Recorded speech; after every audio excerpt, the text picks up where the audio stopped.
오늘은 성례에 관해서 우리 72문에서부터 같이 우리 공부해 나가도록 하겠습니다. 72문 같이 읽습니다. 세례의 물로 씻음이 곧 죄 씻음 자체입니까? 그랬습니다. 우리가 세례를 받을 때에는 물 세례를 받죠. 물 세례를 받는다고 하는 것이 무엇이냐? 죄 씻음 자체입니까? 라고 말합니다. 그러나 이것이 실제적인 것이냐, 상징적인 의미를 담고 있느냐라고 하는 것을 말하는 것입니다. 그러니까 세례는 표인, 도장이라고 그렇게 얘기를 하죠. 그래서 여기서 뭐라고 말합니까? 아닙니다. 오직 예수 그리스도의 피와 성령만이 우리를 모든 죄에서 깨끗하게 하십니다. 그러니까 세례를 받았다고 해서 그 세례 자체가 우리를 깨끗하게 하는 것이냐? 아니라는 거예요.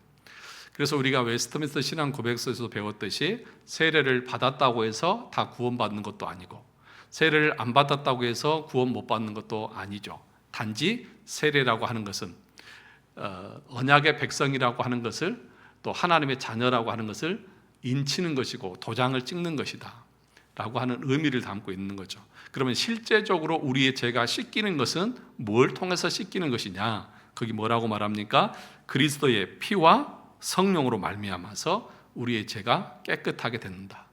그러니까 예수 그리스도의 피로 말미암아 우리의 죄가 용서함을 받는다고 하는 것을 성령께서 깨닫게 해주시고 그걸 믿음으로 고백하는 자들에게 우리가 그것에 대한 증거로 뭘 주는 거예요? 세례를 베푸는 것이죠. 그러니까 믿음의 고백이 없이, 확실한 고백이 없이 단지 형식적인 세례만 베풀었다고 해서 그것이 그 사람이 죄 용서를 받고 구원받은 것이냐? 그건 아니라는 거예요. 근데 이제 로마 카톨릭에서는 그렇게 말합니다. 그러니까 이런 질문이 나오는 거예요. 로마 카톨릭은 영세만 받으면 다 구원받은 것으로 얘기를 합니다. 그래서 이 전쟁터에도 신부들이 옆에다가 성수통을 차고 다니면서 이제 총알을 맞아서 목숨이 왔다 갔다 하는 그 사람에게 그냥 성부와 성자와 성령 이름으로 세례를 주노라 그러면 그 사람은 구원받은 거예요. 그건 아니라는 거죠. 여기서 말하고 있는 것은 그렇게 해서 우리가 죄 용서함을 받는 것은 아니다. 단지 예수 그리스도의 피의 공로를 우리가 성령을 통해서 믿음으로 고백할 때에 이 사람의 믿음이 참이라고 하는 것을 인정하면서 공적으로 교회에서 그래서 세례를 주는 거죠. 그러니까 우리가 세례를 받을 때에 집에서 받습니까? 아니잖아요. 예배 시간에 말씀 선포가 있고 난 다음에 또 그 사람의 믿음의 고백을 온 성도들이 보는 앞에서 다 공적으로 고백하고 그러면 그 고백이 참이라고 하면 세례를 베푸는 것이죠. 그런데 그런 참된 고백이 없이도 세례를 받을 수 있잖아요. 그렇지 않습니까? 그러니까 여기서 말하는 것은 세례의 물로 씻음이 곧 죄 씻음 자체냐? 아니라는 거예요. 그럼 죄 씻음 자체는 뭐예요? 그리스도의 피의 공로를 성령께서 믿게 해주실 때 그 믿음을 통해서 우리는 죄 용서함을 받는 것이다 라고 하는 것을 아셔야 합니다. 73문 그러면 왜 성령께서는 세례를 중생의 씻음과 재씻음이라 하셨습니까? 아니 그러면 실제적인 그것이 아니라고 하면 그걸 왜 하라고 했습니까? 라고 말하는 것이죠. 답을 볼까요? 하나님께서는 그렇게 말씀하시는 데에는 중요한 이유가 있습니다. 하나님께서는 몸에 더러운 것이 물로 씻겨지듯이 우리의 죄가 그리스도의 피와 성령으로 없어짐을 우리에게 가르치려 하셨습니다. 그러니까 우리 죄가 어떻게 씻기는지를 가르치기 위해서 상징적으로 물로 세례를 베풀었다. 그러니까 우리가 몸을 씻을 때 뭘로 씻어요? 물로 씻잖아요. 물로 씻는 것처럼 그리스도의 피가 우리의 죄를 실제적으로 씻고 우리가 죄 없는 자로 거듭나게 된다는 것을 보여주기 위해서 그렇게 말씀하셨다는 것입니다. 두 번째, 더 나아가서 우리의 죄가 영적으로 씻겨지는 것이 우리의 몸이 물로 씻겨지는 것처럼 매우 뭐하고 실제적임을 이러한 신적 약속과 표로서 우리에게 확신시키려 하셨습니다. 그러니까 우리가 몸을 물로 씻을 때 실제적으로 씻기지 그냥 뭐 상징적으로 씻기는 건 아니잖아요. 실제적으로 몸이 씻김을 받는 것처럼 그리스도의 피가 영적으로 실제적으로 우리의 죄를 씻는다라고 하는 것을 확신시켜주는 약속이고 표다. 그러니까 표로 받는 거예요.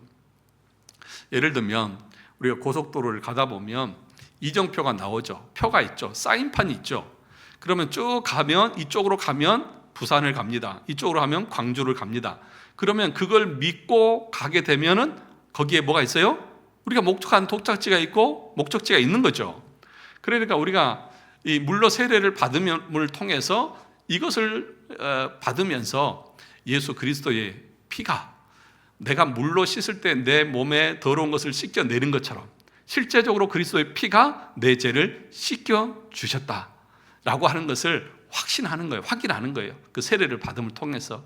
그런 증거로 우리가 세례를 받는다. 73번 보겠습니다. 유아들도 세례를 받아야 합니까? 그렇습니다. 그것은 유아들도 어른들과 마찬가지로 하나님의 언약과 교회에 속하였고 또한 어른들 못지않게 유아들에게도 그리스도의 피에 의한 속죄와 믿음을 일으키시는 성령이 약속되었기 때문입니다. 그러므로 유아들도 언약의 표인 세례를 통하여 그리스도의 교회에 연합되고 불신자의 자녀와 구별되어야 합니다. 이런 일이 구약에서는 할례를 통하여 이루어졌으나 신약에서는 그 대신 세례가 제정되었습니다. 그러니까 유아 세례의 정당성을 말하는 거예요. 그러니까 세례라고 하는 것은 신앙 고백이 있어야 주잖아요. 그러니까 믿음의 고백이 있어야 세례를 베풀잖아요. 그런데 이 아이들은 신앙이 있어요, 없어요? 우리가 유아 세례는 만 2세 아래에서 두는데 그 아이들이 뭘 알아요?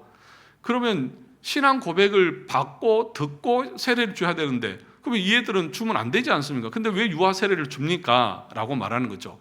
그 이유가 뭐냐? 언약 관계 안에서 주는 것이다. 무슨 얘기냐면 그래서 우리는 유아 세례를 누구에게만 줍니까? 믿는 부모. 그러니까 부모가 믿음을 고백하고 그 믿음 그 부모와 이 자녀는 언약 관계에 있는 그 안에서 주는 거예요. 그러니까 아브라함이 세례를 받을 때 아브라함이 세례를 받았지만 그 가족 모두에게 하나님께서 복을 주시는 것입니다. 그러니까 믿음의 가정에 태어난 자녀들은 그 자녀들을 하나님이 선택하셨고 예정하셨다고 그렇게 보는 거예요. 그래서 우리가 유아 세례를 주는 것입니다. 그러니까 유아 세례를 줄 때에 부모의 신앙을 듣고 주는 거잖아요. 그러면 그 부모는 그 아이를 그 믿음 안에서 신앙 안에서 키워야 될 의무가 주어진 거예요. 여러분 의무들을 잘 감당하고 계시죠? 자녀들에게 유아 세례를 받게 했다고 하면 그 자녀들을 내가 그들이 스스로 믿음으로 자기의 신앙을 고백할 수 있을 때까지 잘 양육하겠습니다 라고 하는 책임을 맡은 거예요. 그래서 이제 15세가 되면 애들이 입교를 하잖아요. 그러니까 스스로 이제 문답을 하고 자기의 신앙을 고백하잖아요. 그러나 세례는 주지 않습니다. 그런데 이제 이런 질문이 왜 나오냐 하면 재세례파라고 하는 사람들이 있습니다. 이 사람들은 유아들에게는 세례를 주면 안 된다는 사람들이에요. 왜요? 확실한 신앙 고백이 있어야 주는데 신앙 고백도 없는 사람들에게 세례를 주면 되냐? 어린아이들에게 세례를 안 준다. 그래서 침례교가 이제 재세례파에 가까운데 유아 세례를 안 줍니다. 그러나 우리는 언약 관계 안에서 믿음의 가정의 자녀들은 믿는 자로 인정을 하고 그렇게 세례를 베푸는 것이다. 지금 그 얘기를 하고 있는 것입니다. 그래서 그러므로 유아들도 언약의 표인 세례를 통하여 그리스도의 교회에 모되고 연합되고 불선자의 자녀와는 어떻게 되어야 됩니까? 구별되어야 합니다. 구약에서는 할례를 통해서 이루어졌고 신약에서는 그 대신에 세례가 제정되어졌다. 그래서 여러분 구약의 성경을 보시면 자녀들에게도 할례를 받게 하고 또 그 가족 안에 있는 모든 사람들은 구원받은 자녀로 인정하는 것들을 우리가 보게 되죠. 거기서 유념해야 될 것은 그렇다고 해서 모든 자녀들이 다 구원받는 건 아니잖아요. 그 자녀들이 끝까지 자신의 신앙을 고백할 수 있도록 그래서 부모들의 책임이 중요한 것이죠. 성찬에 관해서 우리 같이 보겠습니다. 28주에 75문, 그리스도께서 십자가 위에서 이루신 단번의 제사와 그의 모든 공효에 당신이 참여함을 성찬에서 어떻게 깨닫고 확신합니까? 그리스도께서는 나와 모든 성도에게 그를 기념하여 이 떡을 먹고 이 잔을 마시라고 명령하시고 또한 이렇게 약속하셨습니다. 첫째, 주님의 떡이 나를 위해 떼어지고 잔이 나에게 분배되는 것을 내 눈으로 보는 것처럼 확실히 그의 몸은 나를 위해 십자가에서 드려졌고 찢기셨으며 그의 피도 나를 위해 쏟으셨습니다. 그러니까 십자가 위에서 예수님께서 살이 찢기고 피가 흘리신 것을 우리가 어떻게 그것에 참여함을, 그 효력이 우리에게 옴을 확신하고 알 수 있느냐라고 묻는 거예요. 그 뭘 통해서 우리가 확신하는 거예요? 성찬을 행할 때에 우리가 떡을 나누잖아요. 또 잔을 받잖아요. 근데 그것은 여러분 눈에 보여요, 안 보여요? 여러분 눈에 안 보이세요? 눈에 보여요, 안 보여? 보이시잖아요. 그거 여러분들이 실제적으로 맛을 보고 씹고 맛을 보세요, 안 보세요? 봐요. 그러니까 성찬에 참여할 때에 실제적으로 그리스도께서 이렇게 우리가 보고 만지고 먹을 수 있는 것처럼 실제적으로 우리를 위해서 찢기시고 흘리셨다는 것을 우리는 믿고 확신합니다. 성찬에 그것을 믿음으로 우리는 그래서 성찬을 참여하는 거예요. 그러니까 성찬을 참여할 때에 이것은 너희를 위해서 찢기는 내 살이고 내 피다라고 말할 때에 그것에 대한 믿음을 가지고 그 떡을 받고 그 잔을 받는 거예요. 그럴 때 여러분들에게 은혜가 임하는 것이고 효과가 임하는 것이죠. 이게 아무런 의미가 없어. 떡이 왜 이렇게 작아? 또 어떨 때는 백설기랑 왜 이렇게 질겨? 끈적거려. 막 이게 다 달라붙고 막 이러면서, 또 어떤 사람은 포도주가 왜 이렇게 독해? 아니면 뭐 이렇게 싱거워? 맛이 있네 없네? 여러분, 이런 식으로 성찬에 참여하는 것은 옳지 않습니다. 그건 뭘 지금 예표하고 있는 거예요? 나를 위해서, 내 죄를 속하기 위해서 그리스도께서 십자가에서 자신의 몸을 찢기시고 피를 흘리시는 그것을 지금 우리가 손으로 받고 있는데, 그것이 맛이 있냐 없냐, 크기가 크냐 작냐, 이걸 지금 논할 수 있는 것입니까? 그러니까 그 성찬을 참여할 때 우리는 믿음으로 참여해야 되는 거예요. 믿음으로. 그러니까 믿음이 없이 참여하는 것은 절대로 있을 수 없습니다. 그래서 성찬은 누구에게만 줍니까? 세례 교인에게만 주는 거죠. 세례 교인이 아닌 사람 성찬을 주지 않습니다. 왜요? 기본적으로 세례를 안 받았다고 하면 그 사람은 믿음의 고백이 없는 사람이잖아요. 믿음의 고백을 듣고 우리가 세례를 주는 거기 때문에. 벌써 성찬에 취한 분이 계시는 건 아니죠. 자, 그 다음 보겠습니다. 두 번째, 그리스도의 살과 그의 살과 피의 확실한 표로서 주님의 떡과 잔을 내가 목사의 손에서 받아 입으로 맛보는 것처럼 확실히 주님께서는 십자가에 달리신 그의 몸과 흘리신 피로서 나의 영혼을 친히 영생에 이르도록 먹이시고 마시우실 것입니다. 여러분, 이제 성찬할 때 이렇게 받아 먹잖아요. 그 먹을 때 실제적으로 내가 먹고 맛보잖아요. 그런 것처럼 이것은 이제 양육을 말하는 거예요. 그러니까 성찬을 먹고 마실 때에 우리의 이 육신도 먹어야 살잖아요. 먹어야 힘이 나잖아요. 먹어야 성장을 하잖아요. 그런 것처럼 성찬의 떡과 잔을 먹을 때에 우리의 믿음이 더욱더 견고해지고 우리의 믿음이 자라고 우리의 신앙이 더욱더 확실해지는, 그래서 영생으로 이끌어 가시는 그런 것들을 우리가 믿고 확신한다는 것입니다. 그래서 여기 마지막에 보면 영생에 이르도록 먹이시고 마시우실 것입니다. 친히 나의 영혼을. 그래서 성찬이 중요합니다. 그래서 성찬을 교회에서 자주 행함을 통해서 우리의 연약한 믿음, 흔들리는 믿음이 확실하게, 우리 주님이 나를 위해서, 내 죄를 씻기 위해서, 내 죄를 위해서 찢기시고 피를 흘리셨구나. 그리고 내가 실제로 이 떡을 받아 먹고 마시는 것처럼 우리 주님께서 성령을 통해서 나를 먹이시고 입히시고 기르시고 영생하도록 이끌어 가시는 것이나, 그래서 그걸 늘 먹으면서 우리는 힘을 얻고 확신을 가지고 믿음으로 나가는 것이죠. 그래서 올해는 제가 지난번에도 얘기했듯이 성찬식을 이제 6번 정도 할 겁니다. 2달에 1번 정도 할 겁니다. 이제 2월 첫 주에 하려고 했는데 이번 주가 설이잖아요. 여러분들 이번 첫 주간에 성찬을 준비하려면 여러분 자신을 돌아보고 회개하며 기도하면서 주일날 올 성찬을 준비하셔야 되잖아요. 그런데 제가 볼 때 이 설 주간에는 여러분 자신을 돌아볼 수가 없을 것 같아요. 먹고 마시고 흥청거리고 뭐 내가 자신을 이렇게 성찬을 준비하는 시간보다도 여러분들이 즐기는 것들이 더 많은 것 같아. 그래서 다음 주에 성찬식을 하면 죄를 지을 것 같아요. 그래서 다음 주에 성찬 설교를 하고 2월 둘째 주에 성찬식을 할 겁니다. 그럴 때는 여러분들이 여러분 자신을 돌아보고 회개하고 그리스도의 은혜의 공로를 돌아보면서 믿음을 가지고 참여할 수 있도록 준비하셔야 돼요.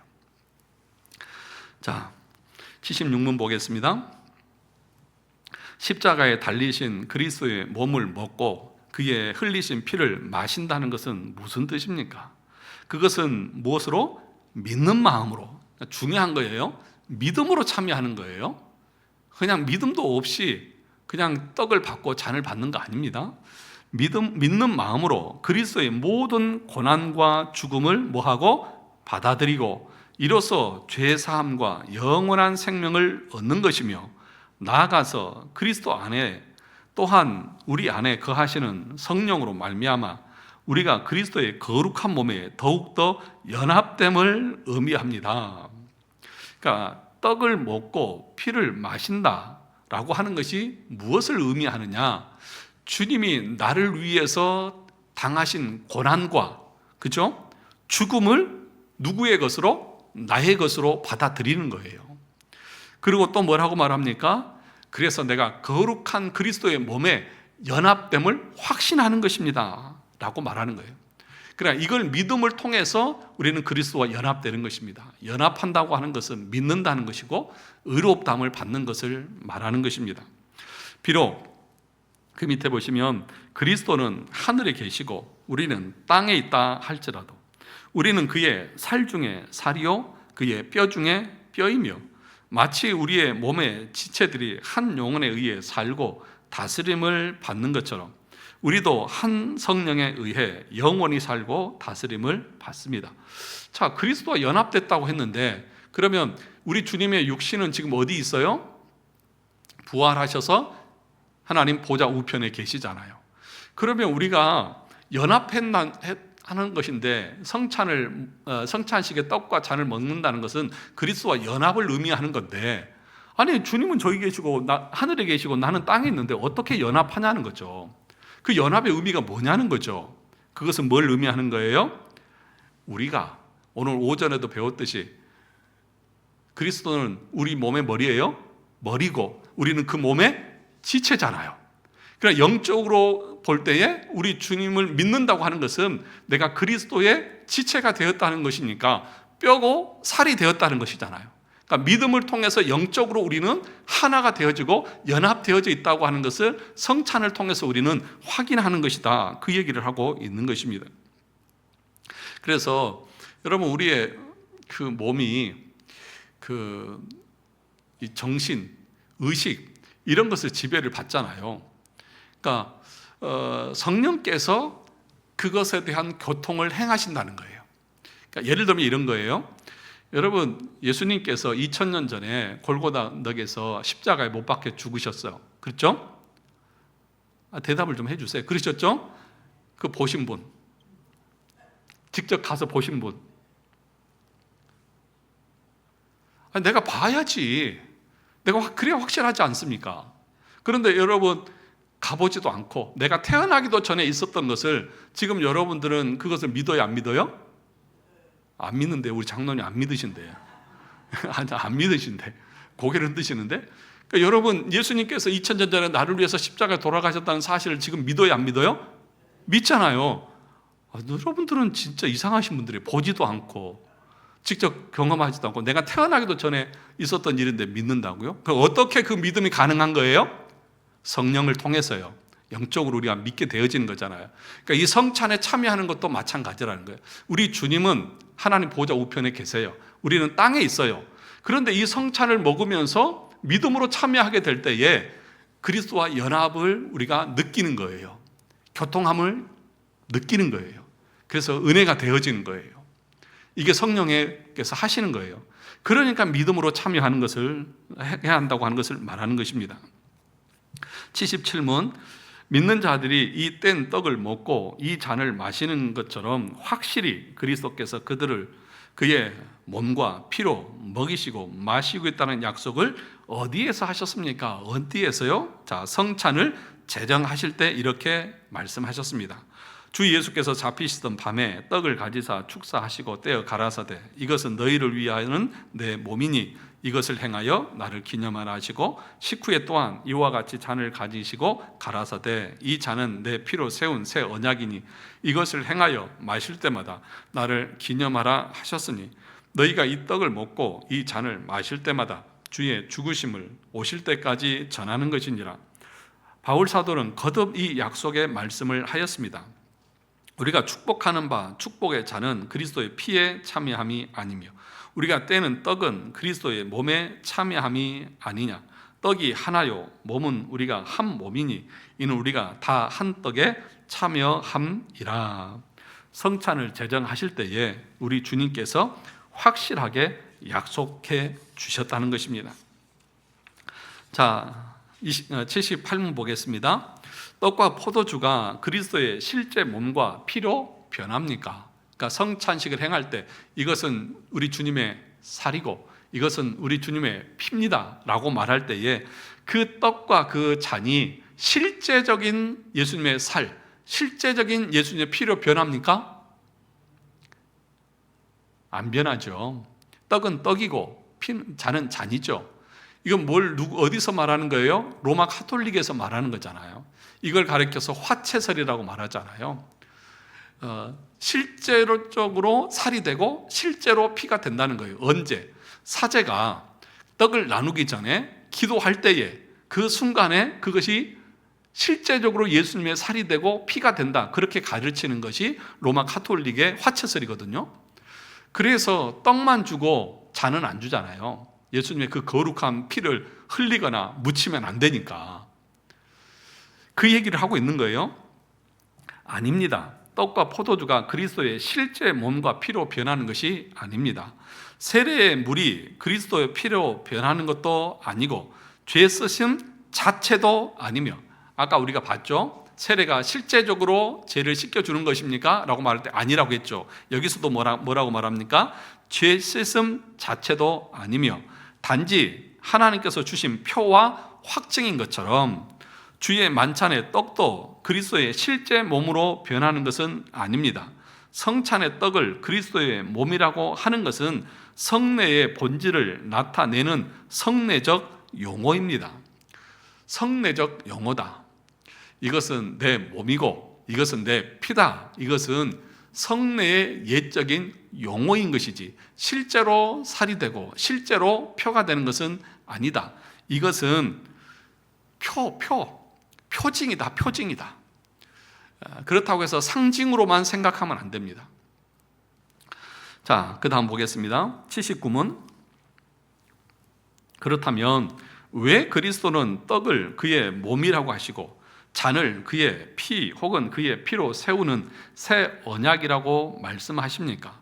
또한 바울 사도도 왜 그리스도의 몸과 피에 참여하는 것에 대해 말합니까? 같이 읽어볼까요?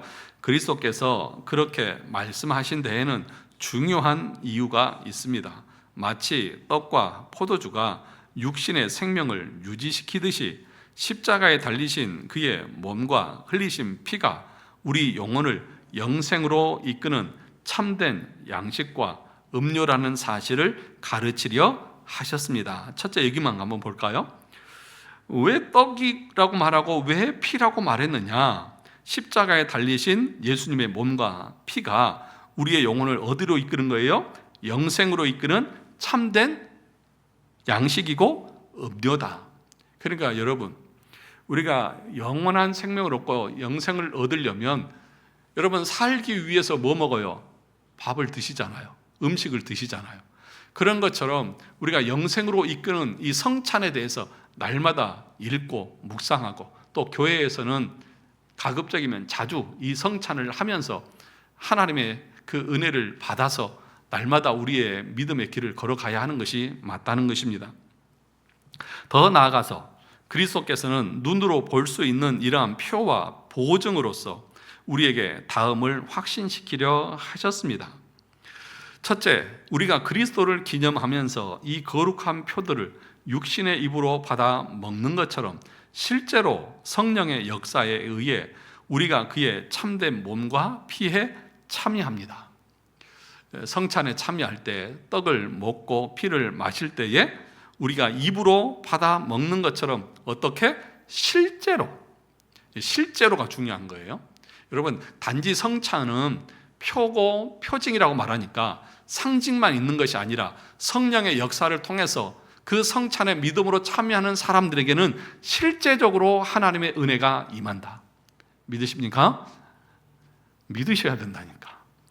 이 믿음을 가지고 우리는 참여하는 것입니다.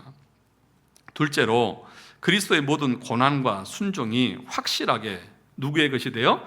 우리의 것이 되어 마치 우리 자신이 직접 모든 고난을 당하고 우리의 죄값을 하나님께서 치른 것과 같습니다. 예수님이 당하신 그 십자가의 고난이 실제로 우리의 죄값을 치르시는 것과 같다. 그것을 우리는 믿음으로 참여하는 것입니다. 80번 볼까요? 주의 만찬과 로마 교회의 미사는 어떻게 다릅니까? 주의 만찬은 첫째, 예수 그리스도께서 친히 십자가 위에서 단번에 이루신 유일의 제사에 의해 우리의 모든 죄가 완전히 사해졌음을 확증합니다. 여기서 중요한 게 뭐냐 하면 단번에 그 다음에 유일의 제사. 그러니까 우리 주님께서 십자가에서 죽으신 것은 단번에요. 딱 한 번 자신이 제사장이 되고 제물이 되어져서 우리의 죄를, 택한 자들의 모든 죄를 다 사하기 위해서 죽으셨어요. 유일한 겁니다. 더 필요가 없어요. 둘째, 성령에 의해 우리는 그리스도에게 연합되었으며 그의 참된 몸은 지금 하늘에 있고 하나님 우편에서 우리의 경배를 받으심을 확증합니다. 그러니까 우리는 성령으로 말미암아 믿음으로 그리스도와 연합되어져 있다. 이게 구원이라고 하는 말이거든요. 로마서 6장에도 보면 세례와 함께 우리가 연합되어졌다고 말합니다. 그러니까 연합되어졌다고 하는 말을 여러분이 어렵게 생각할 것이 아니라 믿음으로 의롭게 되어졌다, 구원받은 자녀가 되어졌다라고 그렇게 보시면 됩니다. 그러나 그 밑에 보시면 그러나 미사는, 그러니까 로마 카톨릭의 미사는 첫째, 그리스도가 산 자들이나 죽은 자들을 위해서 사제들에 의해, 그 다음에 보세요, 지금도 매일 드려지지 않으면 그리스도의 고난에 의해서는 그들이 죄 사함을 받지 못한다고 가르칩니다. 앞에 우리 장로교회는 뭐라고 말합니까? 단번에 유일한 제사다. 십자가의 죽음이 그건 영원한 효력을 가지고 있다라고 말하는데, 로마 카톨릭에서 지금 매 주일마다 명동 성당에서도 미사를 드리잖아요. 우리가 주일 예배 드리는 것처럼. 그런데 그 사람들이 드리는 그 미사는 어떤 의미를 가지고 있느냐? 오늘 또 우리 주님이 나를 위해서 찢기시고 나를 위해서 피를 흘리고 계세요. 그러면 그것을 그 자리에 참여해서 믿고 먹고 받아야 구원 얻는다는 거예요. 거기에 참여하지 않으면 구원 못 받는다는 거예요. 또 다음 주에 또 가는 거예요. 그 다음 주에 또 가는 거예요. 그러니까 우리 주님은 계속 죽으시는 거예요. 그럼 왜 이것이 잘못되어졌느냐? 우리 히브리서에 보면 단번에 드렸다고 했잖아요. 영원한 속죄잖아요. 그걸 부정하는 거잖아요. 성경을 부정하는 거잖아요. 그러니까 로마 카톨릭의 미사는 뒤에 나오지만 우상 숭배고 가장 사악한 것이다. 그리고 하나님의 말씀과 성령을 부정하는 것이다. 여러분, 그렇게 믿고 그렇게 자기들 말대로 미사를 드리는 그걸 가지고 구원에 이를 수 있습니까? 없잖아요. 그러니까 거기에 구원이 없는 거예요. 참된 거 올바른 예배도 아니고, 그들의 믿음은 우리가 믿는 것처럼 단번에 유일의 제사로 믿지도 않고, 지금도 계속해서 우리 주님이 나를 위해서 십자가에서 죽어야 된다고 그러고 내가 거기에 참여해야만, 그걸 받아야만 내가 구원 얻는다고 말하면 그거 얼마나 비성경적인 얘기냐는 거죠. 자, 둘째, 그리스도는 떡과 포도주의 형체 속에서 몸으로 존재하기 때문에 그 속에서 경배를 받아야 한다고 가르칩니다. 그러니까 뭐냐 하면 화채서를 가르치니까 그들이 지금 그 미사 중간에 받는 그 성찬이 늘 있잖아요. 떡을 받을 때에 그 떡은 실제적으로 뭐예요? 예수님의 살이에요. 그러니까 그걸 높이 들고 그 앞에서 무릎을 꿇고 받는 거예요. 여러분, 우리가 웨스트민스터 신앙 고백에서도 받았지만 성찬을 받을 때 무릎 꿇지 마세요. 무릎 꿇으면 안 돼요. 또 그걸 들고 행진을 해서도 안 돼요. 높이 쳐들을 필요도 없어요. 왜요? 그것은 주님의 찢기신 살과 피를 상징하는 표고인인 것이지 그것이 실제로 살이 되고 피가 되는 것은 아니기 때문에 그런 거예요. 그런데 로마 카톨릭에는 이건 실제로 주님의 살이야. 그러니 얼마나 존귀한 거예요. 그러니까 받을 때 어떻게 받아야 돼? 무릎을 꿇고 경건하게 받아야지. 그러니까 이걸 모르는 사람들은 야, 저 로마 카톨릭의 미사는 얼마나 정숙하고 경건한지, 나도 거기 가서 예배드리니까 하나님이 임재하신 것 같아. 웃기고 있어요, 아주. 네. 그 우상 숭배를 하면서 거룩하다고 그러고 우상 숭배를 하면서 은혜 받았다고 말하는 거예요. 얼마나 어처구니 없는 일이냐는 거죠. 그 다음에 보시죠. 그러므로 미사라는 것은 근본적으로 예수 그리스도의 단번의 제사와 고난을 뭐 하는 것이며 부인하는 것이며, 그 다음에 같이 읽어볼까요? 저주받을 우상숭배입니다. 미사가 뭐라는 거예요? 저주받을 우상숭배라는 거예요. 그건 왜 그렇습니까? 우리 주님의 단번에 죽으신 그 죽음을 부인하는 거니까. 아니, 예수님께서 단번에 십자가에서 죽으심으로 우리의 죄값을 치르셨다는 것을 부정하면 그 사람이 어떻게 예수를 믿는다고 말할 수 있고 구원받은 사람이라고 말할 수 있느냐는 거죠. 이해되시죠? 81문 보겠습니다. 누가 주의 상에 참여할 수 있습니까? 그러면 이제 이 성찬에 누가 참여할 수 있느냐는 거예요. 자기의 죄 때문에 자신에 대해서 뭐 하는 사람? 참으로 슬퍼하는 사람. 자신이 죄인이라고 하는 것을 인정하는 사람인 거예요. 예. 왜냐하면 자기가 죄인인 것을 알고 고백하는 사람만이 참된 믿음에 있다고 말할 수 있는 거기 때문에. 그러나 그리스도의 고난과 죽음에 의해 자기의 죄가 사하여지고 남아있는 연약성도 가려졌음을 믿는 사람입니다. 왜 슬퍼합니까? 여러분, 그러면 죄 안 짓는 사람이 어디 있어요? 그러면 참여 못하는 것이네? 아니요. 그 다음이 중요합니다. 그리스도의 고난과 죽음에 의해 자기의 죄가 뭐하여지고 사하여지고 남아있는 연약성도 가려졌음을 믿는 사람. 연약한 성. 우리 안에 부패의 잔재가 남아있잖아요. 그래서 우리가 믿어도 온전하게 말씀을 다 지키며 살지 못하잖아요. 그래서 나마다 죄를 짓기도 하고 넘어지기도 하잖아요. 그런데 그것까지도 우리 주님께서 어떻게 하셨어요? 다 가려주셨어요. 그걸 믿는 사람들이 이 성찬에 참여하는 거예요. 그런 믿음으로 참여해야 되는 것이라는 거죠. 또한 자신의 믿음이 더욱 강하여지고 돌이킨 삶을 살기를 간절히 소원하는 사람이 참여할 것입니다. 믿음이 연약하여 흔들릴 수 있어요. 그럴 때 자기가 더 열심히 신앙하기를 원하고 하나님의 말씀대로 거룩한 삶을 살기를 원하는 마음으로 그 성찬에 참여하라는 거예요. 그러나 외식하거나, 외식이 뭐예요? 외식은 어디서 나온 말이냐면 배우들이 무대에 올라가서 다른 사람을 연기하는 것을 가리켜서 외식이라고 말하는 거거든요. 그러니까 무대의 배우들, 드라마에 나오는 배우들은 그게 실제 자기가 아니잖아요. 그걸 연기하고 있을 뿐이잖아요. 그러니까 실제 자기 마음속에는 참된 믿음이 없어. 그런데 믿음이 있는 것처럼 말을 하고 행동을 하면서 그렇게 외식적인 삶을 사는 거예요. 그런 사람들은 참여할 수 있다 없다? 없어요. 회개하지 않는 사람이 참여하는 것은 뭐예요? 자기가 받을 심판을 먹고 마시는 것이다. 자기의 심판을 쌓는 것뿐이에요. 거기에는 은혜가 없어요. 회개하지 않고 자기가 죄인인 것도 모르고 예수 그리스도의 십자가가 내 죄를 씻고 그분의 고난을 나의 고난으로 받고 그분의 죽음을 나의 죽음으로 받으면서 감사함으로 믿음으로 참여하지 않는 성찬은 자기의 죄를 먹고 마시는 것과 같다. 82번 보겠습니다.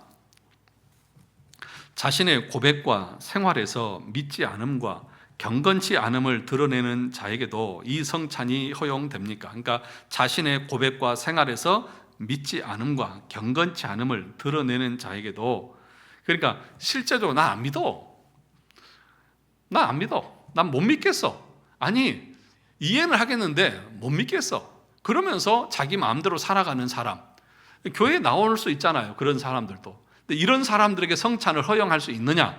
그 다음 뭡니까? 아닙니다. 그렇게 되면 하나님의 언약이 뭐하여지고 더럽혀지고 하나님의 진노가 누구에게? 모든 회중에게 내릴 것입니다. 그러니까 여러분 잘 기억하세요. 이 성찬을 집례하는 책임이 누구에게 있냐면 목사에게 있고 당회에 있습니다.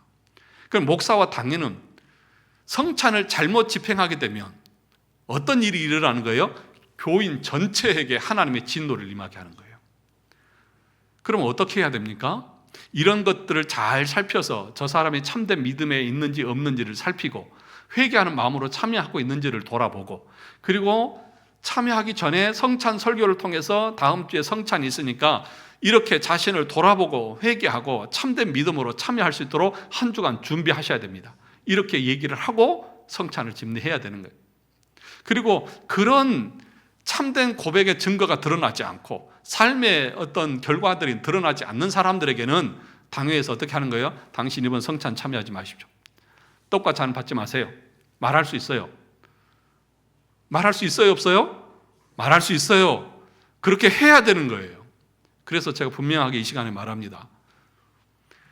주일날, 그러니까 다음 주일날 낮예배 참여하지 않는 사람은 그 다음 주 번째 주에 성찬에 참여 못하게 할 겁니다. 성찬을 어떻게 참여해야 되는지도 모르는 분에게 성찬을 줄 수 없잖아요.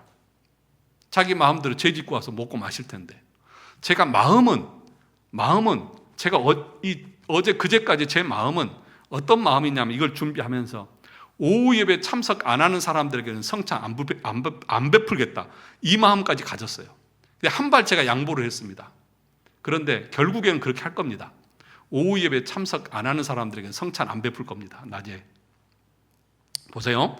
오늘 지금 우리가 성찬에 대해서 공부를 하잖아요. 이 내용이 얼마나 중요합니까? 오후 예배 나오지 않는 사람들, 이거 배우지도 않고 다음에 성찬 한다고 할 때 아무 생각 없이 그냥 관례대로 그렇게 성찬을 먹고 마시면서 자기 마음에 믿음의 고백도 없고 회개하는 마음도 없이 그냥 형식적으로 참여하면 우리 교회 전체에 하나님의 진노가 임하는데 그걸 어떻게 방치할 수가 있냐고요. 이거 심각한 겁니다. 성찬을 잘 참여할 때에는 하나님께서 그 교회에 복을 주시고 성도들에게 은혜를 베푸시지만, 이 성찬을 더럽히고 이 언약의 말씀을 가볍게 여기고 그런 식으로 불신적인 모습을 보이면 하나님은 그 교회에 진노하십니다. 그래서 고린도전서 11장의 뒤에 성찬에 대한 내용을 보면, 그러므로 너희 중에 약한 자, 병든 자, 잠자는 자가 많도다. 이건 뭐예요? 하나님의 진노예요. 하나님이 질병에 걸리게 하시는 거예요. 심지어는 죽이시는 거예요. 잠자는 것은 죽이시는 거예요. 하나님이 심판하는 거예요. 그러므로 여러분, 성찬을 가볍게 대하시면 절대 안 됩니다. 그것을 이렇게 철저하게 공부하고 어떤 마음으로 우리가 참여해야 되는지를 알고 참여해야 하는 것입니다. 자, 그 다음 보시죠. 하나님의 진노가 모든 회중에게 내릴 것입니다. 그리스도의 교회는 천국의 열쇠를 사용하여 그러한 자들이 생활을 돌이킬 때까지 성찬에서 뭐 할 의무가 있다? 뭐 할 의무가 있다? 제외시킬 의무가 있다. 누가요? 당회가요. 제외시킬 의무예요. 그런 자들은 참여시키면 안 돼요. 성찬이 뭔지도 모르고 주일 성수도 제대로 안 하고 하나님 앞에서 참되게 신앙생활도 안 하는 사람들에게는 성찬을 베풀면 안 됩니다. 그런데 오늘날은 이런 것을 가르치지도 않고 또 대형교회에서는 그런 것을 점검할 수도 없고 그냥 형식적으로 성찬을 1년에 4번 베풀어요. 하나님의 진노를 쌓는 일입니다. 그렇게 하나님의 말씀에 위배대로 되는데 하나님의 그 교회에 그 성도들에게 복을 베푸시겠습니까? 그는 어불성설이죠. 자, 83문 보겠습니다. 여기 했나요? 아니죠. 83문, 천국 열쇠는 무엇입니까? 천국의 열쇠 무엇입니까?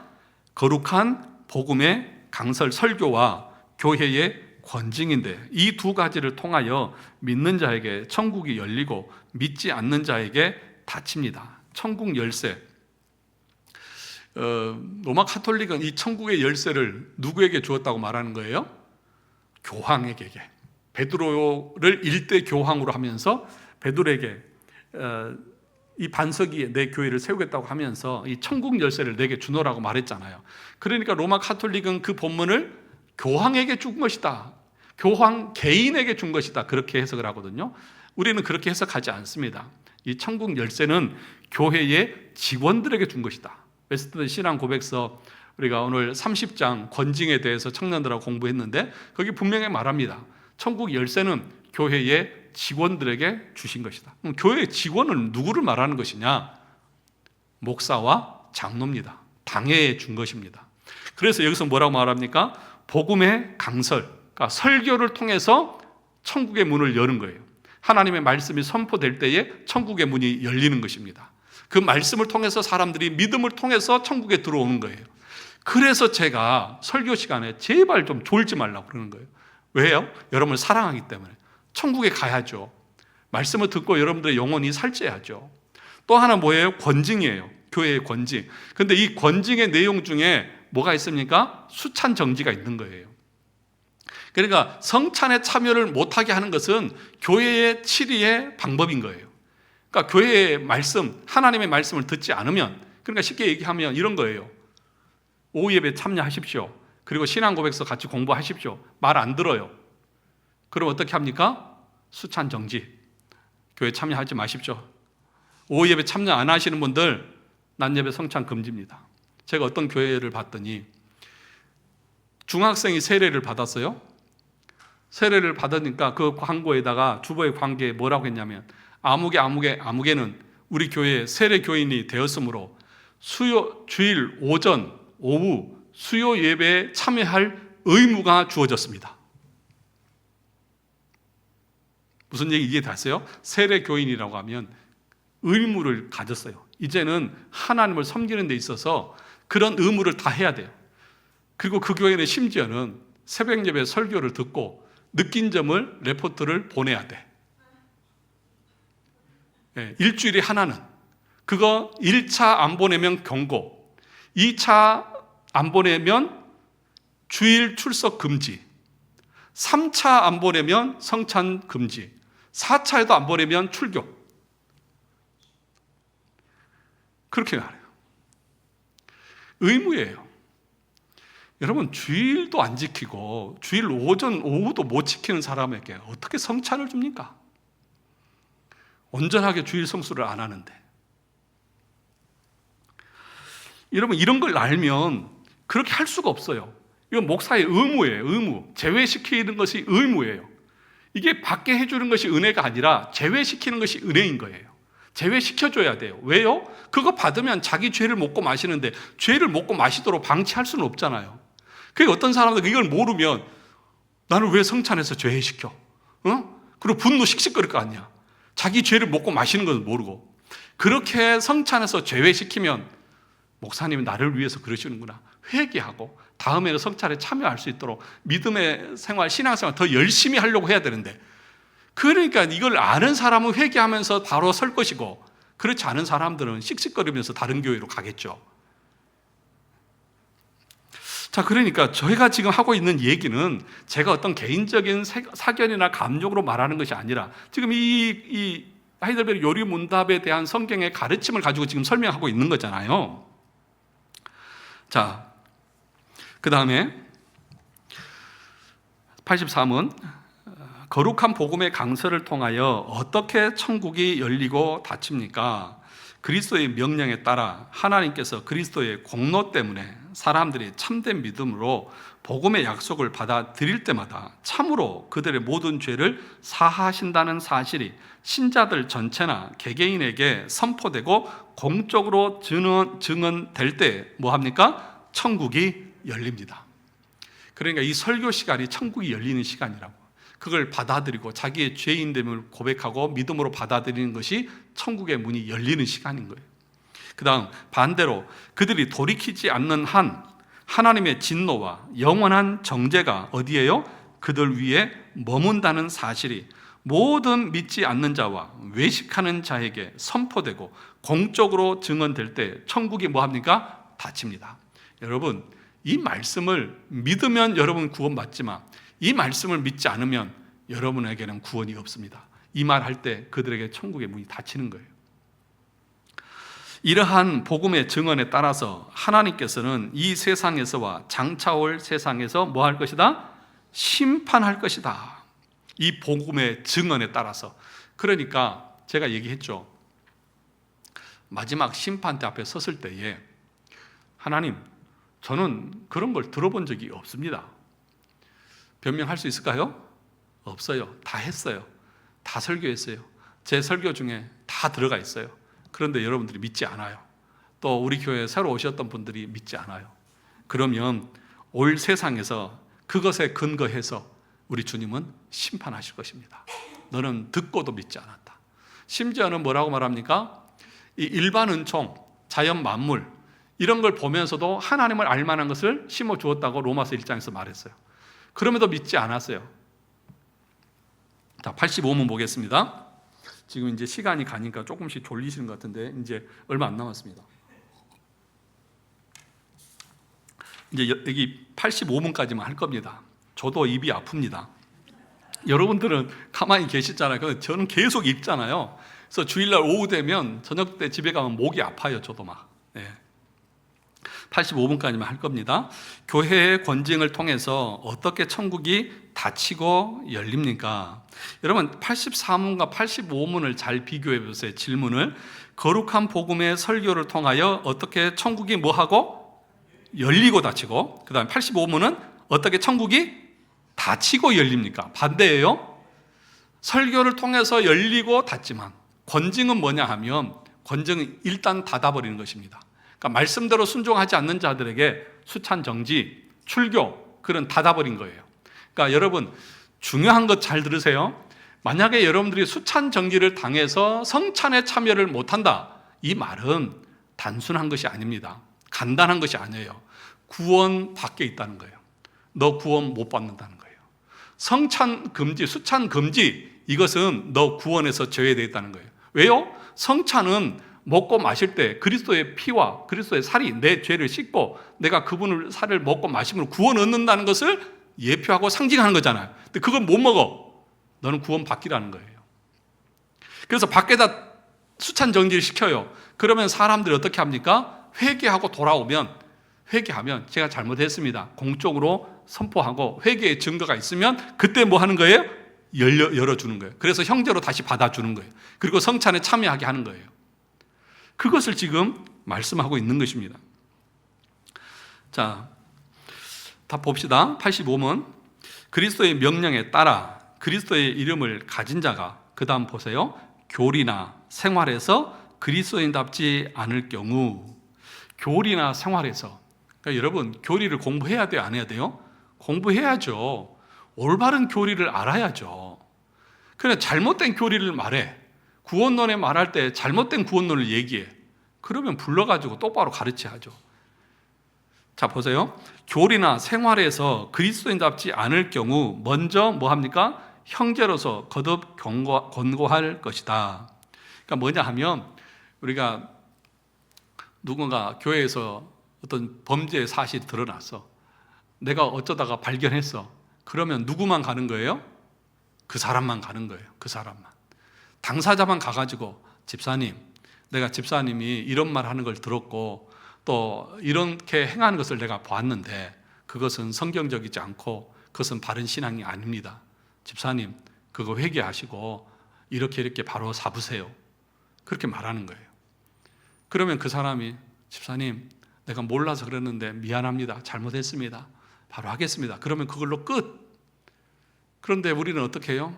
누군가 뭔가 이상한 소리를 들었어. 그러면 온 동네 팔방 사방에 전화기 돌려가면서 이 집사 김 집사 하면서 김권사 박권사 하면서 누가 이랬대 저랬대 그래서 하루 만에 온 성도들이 다 알아. 이건 교회가 아니죠. 예.